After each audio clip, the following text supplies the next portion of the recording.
For years now, you can count on a new Galaxy Note from Samsung. However, this year, Samsung went all in on their foldable lineup, and the Note 20 Ultra stands as the last great Note phone. For now, anyway.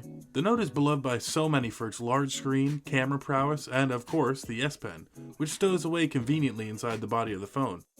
A luxury which the Z Fold 3 does not enjoy. With it, of course, being a separate accessory.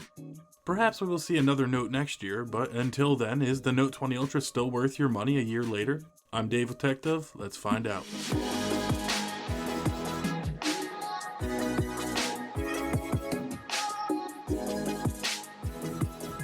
This would be the part in my Note reviews where I would tell you that the Note is the large screen device for multitaskers and the businessman on the go. But nowadays, most companies make a phone with a large display, and with foldables such as the Z Fold 3, what really sets the Note apart from the rest is the built-in S Pen, and its typical Note-style squared-off design. This year, Samsung has stepped up their game big time with the inclusion of 120Hz refresh rate on the Ultra model, paired with extremely low latency for the S Pen at 9 milliseconds. As compared to 27 milliseconds on the Note 20 or the Note 10 line before it. This has a lot to do with the 120Hz refresh rate and puts it right on par with the Apple Pencil. Though the S Pen is far more capable. More on that later in the video. As per usual, this display is super sharp with a resolution of 1440 by 3088, which gives it a pixel density of 496 ppi, with a screen-to-body ratio of an insane 91.7%. Which, if I'm being frank, is probably about as much as I'd like to have. Since the phone is so large because of that 6.9-inch dynamic AMOLED display, it can be pretty difficult to get a good grip on it because of that extremely tall 19.5 by 9 aspect ratio and curved edges on both sides. However, that's not a negative to me. I'm probably one of the only tech YouTubers who likes the curved displays. Even if it does occasionally cause an issue with the S Pen slipping off the side, or the odd accidental touch. Though Samsung software for palm rejection is better than it's ever been. This display is the peak of smartphones. Whenever I'm wanting to watch videos or movies on a phone, I either grab the Samsung phone, or whatever iPhone is also in my pocket at the time. One important thing to note, no pun intended, is that the 120Hz refresh rate is only available at 1080p. When switching to QHD, the screen refresh rate is bumped down to 60Hz.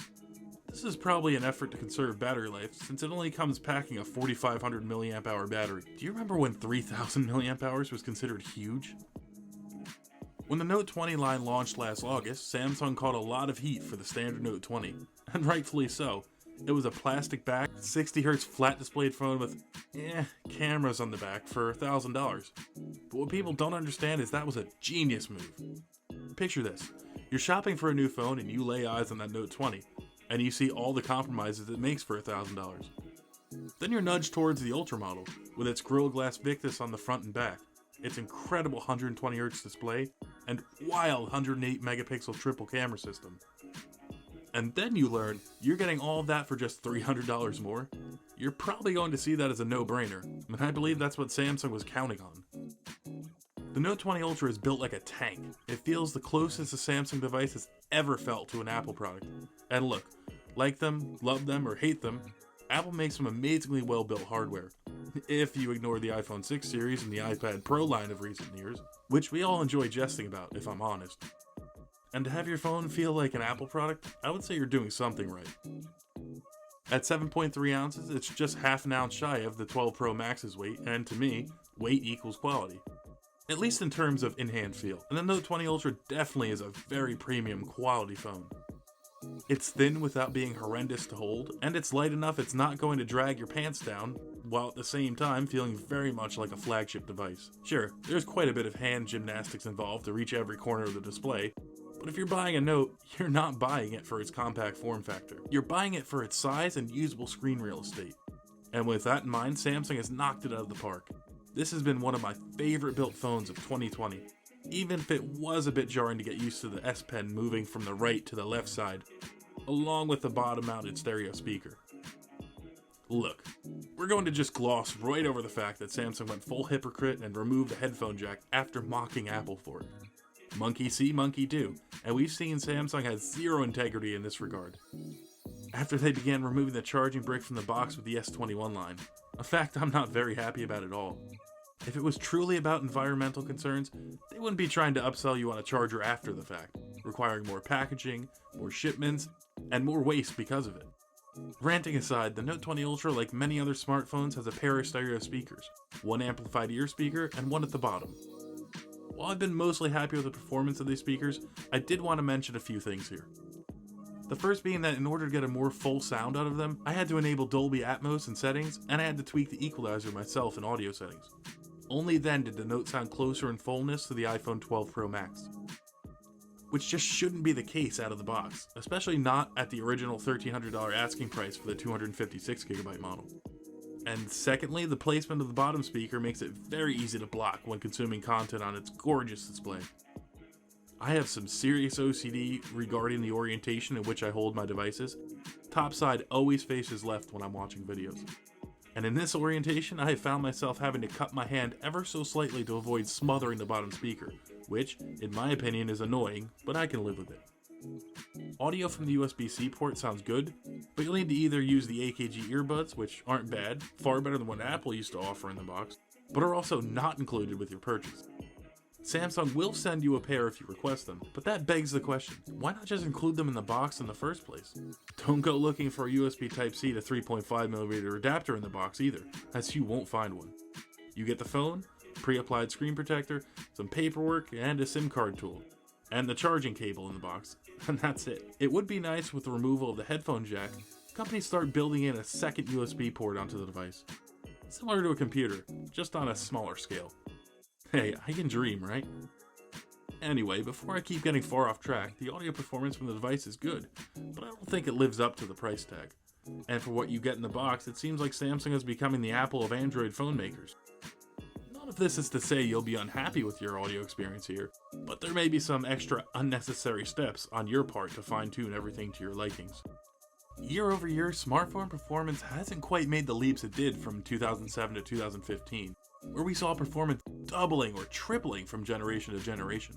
That's not to say that modern day flagship phones aren't impressive. In fact, quite the opposite. What we're lacking in generational leaps in processing power is made up for in image signal processing and machine learning. More on that later. On board the Note 20 Ultra is the excellent Snapdragon 865 Plus SoC. And if you've watched my Poco F2 Pro review, linked in the video description, you'll know the standard 865 is already a screamer. While the main difference really coming down to an overclock of the CPU and GPU, as with every Note device, it's a productivity powerhouse. From its large display to its S Pen, it's a multitasking monster, though it pales in comparison to the Z Fold 3 in some aspects. Make sure you're subscribed so you don't miss that video when it goes live. Day-to-day tasks and gaming are excellent, and Samsung software is as snappy as ever, having been refined throughout the years. Combined with 12GB of RAM, regardless of the storage capacity you go with, you'll have no issues here, even with the most demanding tasks. Storage capacities are 128GB or 512GB respectively, which can be further bolstered by up to 1TB via the microSD card expansion slot on top of the phone. Unlike a lot of variable refresh rate smartphones, the Note 20 Ultra can game at 1080p 120Hz on supported games, which really brings mobile gaming to the next level, if that's your sort of thing. The Note 20 Ultra is a solid performer, even a year later with the introduction of the slightly more powerful 888 powered devices on the market. With the ever-growing demand in the smartphone market for high refresh rate displays and the seemingly artificial demand for 5G connectivity, one area of modern smartphones that has been struggling is battery life. I'll go into far more detail in my upcoming iPhone 12 Pro Max review, and yes, I know I'm really behind on these videos. Excuse me for the tardiness, I've been trying to get these out as fast as possible. While battery size has been increasing over the past few years, so too have the battery draining features, which for the Note 20 is further hindered by the inclusion of the handy S Pen, which takes up a significant portion of the phone's internals, that the vast majority of other flagships don't have to deal with. Just for example, the S20 Ultra came with a 5100 mAh battery, while the Note 20 Ultra settles for 600 mAh less at 4500. This does in fact translate to lesser battery life, even when compared to last year's Note 10 Plus, which was able to get me 7.5 to 10.5 hours of screen on time, depending on my usage. I'll link that video down below if anyone's interested. However, with the Note 20 Ultra, I was seeing anywhere from 5.5 to 8 hours of screen on time, which, while still impressive, it's quite a difference from last year's model with its 60Hz display and lack of 5G, which still doesn't make sense to me given that at least the millimeter wave flavor of 5G just isn't in enough areas yet to justify the hit on battery life and the compromises on battery size. With the ranting aside, I don't think you'll find yourself scrambling for a charger very often. unless you're an extremely heavy user. But for when you do, the Note 20 Ultra is capable of charging at up to 25 watts, which a few years ago would be impressive. However, there are phones out there with 45, 50, 67, and even 100 watt fast charger. With that insanity aside, I'm actually very much okay with 25 watts. It's decently fast, charging the Note from 0 to 100% in just under an hour and 20 minutes, while also not putting too much stress on the battery. And with all the features this phone offers, you're going to want to get back to using it as soon as possible. Sometimes I feel like Samsung just throws every possible feature at their phones, just to see what sticks. And if you ever used a Note device, or really any other Samsung phone in the last few years, you know exactly what I'm talking about. The usual slew of features are here: the beloved S Pen, which since the Note 9 has featured Bluetooth connectivity to control your camera and media playback, for those times when you want to be in the group shot, not just taking it, or when you're DJing a get-together and don't want to fumble around with your phone. This year, with the introduction of 120Hz on the Note 20 Ultra, the S Pen latency drops from 27 milliseconds to just 9, something you will notice if you're coming from an earlier iteration of the Note, or even if you're used to using the Apple Pencil on one of Apple's Pro model iPads. For some, the S Pen is a feature they just can't live without, and the usual suspects are here on that front as well. From Pen Up to Smart Select, a feature which lets you take a selective screenshot or even create your own GIF. If it was on last year's Note, it's here too. You can still select text, highlight on documents, and even take notes and screen off right. But the biggest change is the latency between S Pen and screen. The pen as always still slots into the phone, unlike the mess that is the S21 Ultra or the Z Fold 3, both not having anywhere to store the pen.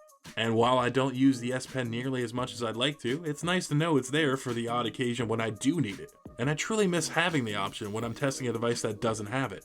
Hang with me here because there's a lot to cover. Samsung's excellent multitasking is still here, and it's as good as it's ever been.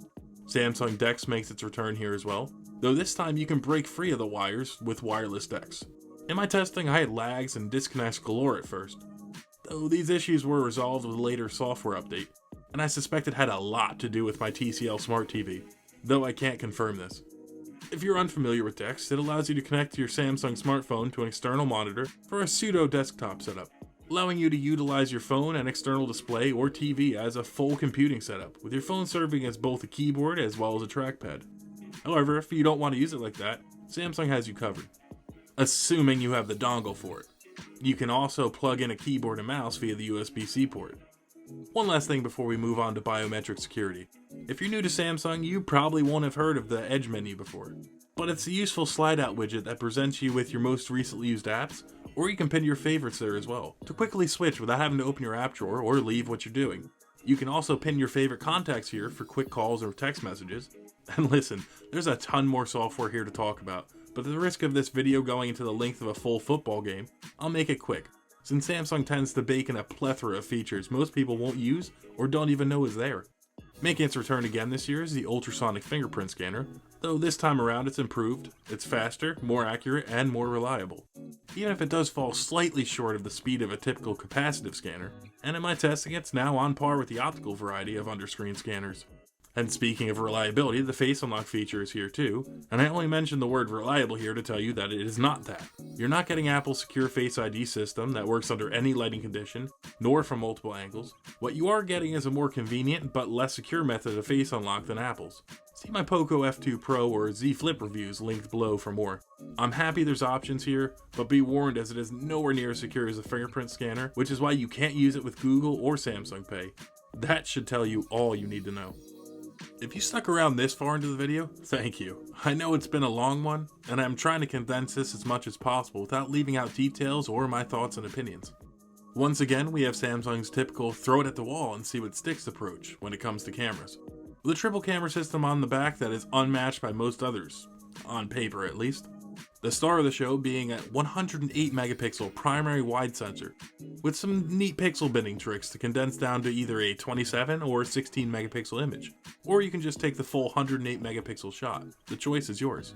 Unsurprisingly, the shots produced by this massive sensor, because the sensor itself is also one of the biggest fitted to a smartphone, paired with its high resolution, are crisp, and easily scalable for any purpose you might have for them. The saturation, as in recent years, isn't overdone, and low light performance on the main lens is absolutely phenomenal.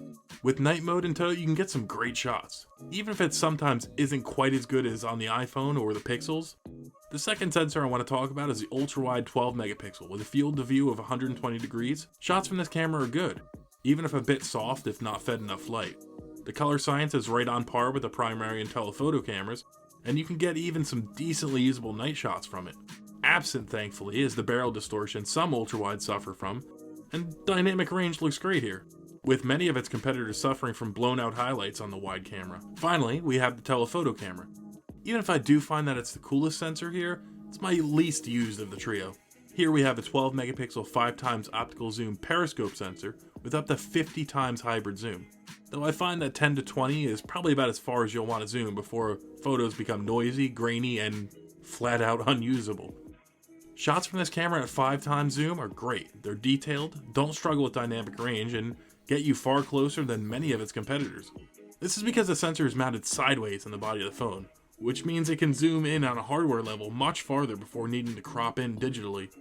These are some of the most impressive cameras I've yet seen on any Android phone, with video recording capabilities of up to 8K at 24 FPS. No, I wouldn't trust that too much from a phone at this time, as the stabilization is horrendous. The videos actually end up looking worse than 4K to my eyes, and they take up so much more space. 4K 30, 60, and even 240 FPS are here as well, and they're a much safer bet. Videos taken from the Note are so much closer to iPhone quality than any Android phone I've used has been before. Without focus hunting issues, they have great colors, detail, and dynamic range. 1080p 30, 60, and 240 are here also, and videos in 1080 are great, though I have always defaulted to 4K just for the resolution boost. Also making its return is super slow-mo 960 FPS at 720p, though to be frank, I've never had much use for this as the results are hit or miss in terms of quality, and it's pretty difficult to get the timing just right. The Note 20 Ultra is capable of recording HDR10 Plus content as well, so if you have an HDR10 compliant display, you'll be happy to know your phone will be able to produce beautiful content, regardless of which camera you use. Finally, the selfie camera, which most Samsung flagships of the last few years have, is a 10 megapixel unit. Shots from this camera aren't going to blow you away, but they're good, just below great in my opinion. They're sharp, plenty detailed for a selfie shooter, and can even record in 1080p 30 all the way up to 4K 60 FPS. I'll let you judge for yourself, as I don't typically take too many selfies. With new foldable phones coming every year, bringing with them some hefty price tags, they almost make flagship phones of the typical candy bar variety seem reasonably priced. But with a starting price of $12.99 for the 128GB model, which by the way is too low of a starting storage option for a phone which is pushed as a productivity tool more than anything, I'd have liked to have seen 256GB starting storage here, and I am not a fan of Samsung making their black models of phones the only option to get the top of the line 512GB storage option, especially not for $1,450. Seriously Samsung, can we get some options here? Black phones just don't do it for me, and I really do need the storage. However, if you're in the market for a Note, they can be had for $750 with trade-in from Samsung, or $800 to $950 brand new unlocked elsewhere. This year marks the first time since 2011 we don't get a new Note device. But the question is, should you still buy the Note 20 Ultra in 2021? We have already seen two phones this year get the S Pen treatment that do not carry the Note branding, the S21 Ultra and the Z Fold 3. But both of those devices carry with them a compromise the Note line doesn't. There's nowhere to store the S Pen.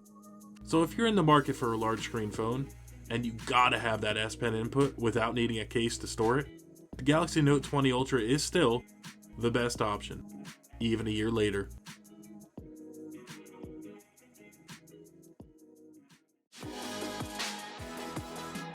Thanks for watching. Get subscribed for my iPhone 12 Pro Max video coming up next, and follow me on Instagram at TechDove for behind the scenes and updates on future products.